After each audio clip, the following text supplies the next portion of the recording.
श्री स्वामी समर्थ महाराज की जय. मोगलाईतील धाराशिवनजीक काजळे गावी गोविंद मोहते नावाचा एक गृहस्थ राहत होता. त्यास पुत्रसंतान नसल्यामुळे श्रींच्या प्रसादाने पुत्र झाला. एके दिवशी गोविंदरावाने अक्कलकोटी येऊन श्रीस साष्टांग नमस्कार घातला व तो महाराजांना प्रार्थना करू लागला की, महाराज, प्रपंच फार वाढला आणि उत्पन्नही कमी आहे. अशा स्थितीत अब्रूने दिवस कसे निघतील याची काळजी फार वाटत आहे. तेव्हा काय करावे? ते ऐकून श्री स्वामी समर्थ म्हणाले, तुमचे शेतात विहीर खणावी, ऊस हळद लावावी. गोविंदराव म्हणाला, पुष्कळ विहिरी खणल्या, परंतु पाणी लागत नाही. समर्थ म्हणाले, औदुंबर, पिंपरी, पिंपळ यांच्या मध्यभागी खणावे, म्हणजे पाणी मिळेल. अशी श्रींची आज्ञा होताच गोविंदराव गावी निघून गेले. विहीर खणून पाहिली, परंतु पाणी लागले नाही.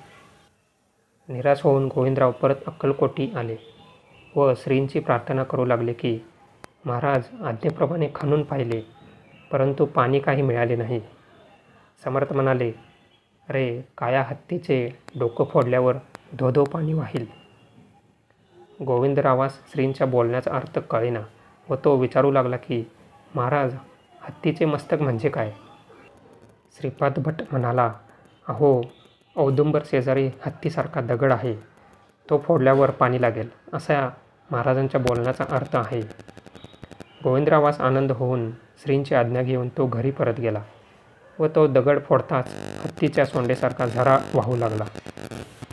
मोहित्यास व सर्व लोकांस आश्चर्य वाटले. पुढे पाण्याच्या योगाने शेतात श्रीकृपेने धान्य पुष्कळ पिकू लागले. गोविंदरावास जी प्रपंचाची काळजी होती ती समर्थ कृपेने दूर होऊन श्रींच्या भजनपूजनात त्याने आपला पुढील काळ घालविला. धन्यवाद. अशा प्रकारे श्री स्वामी समर्थ महाराजांनी गोविंद मोहते यांच्यावर कृपा केली. धन्यवाद. आजची महाराजांची लीला आपणास नक्कीच आवडली असेल. कृपया लाईक, शेअर आणि सबस्क्राईब करा आणि अशाच महाराजांच्या लीला माहिती ऐकण्यासाठी कृपया आमच्या चॅनलला सबस्क्राईब करा. धन्यवाद.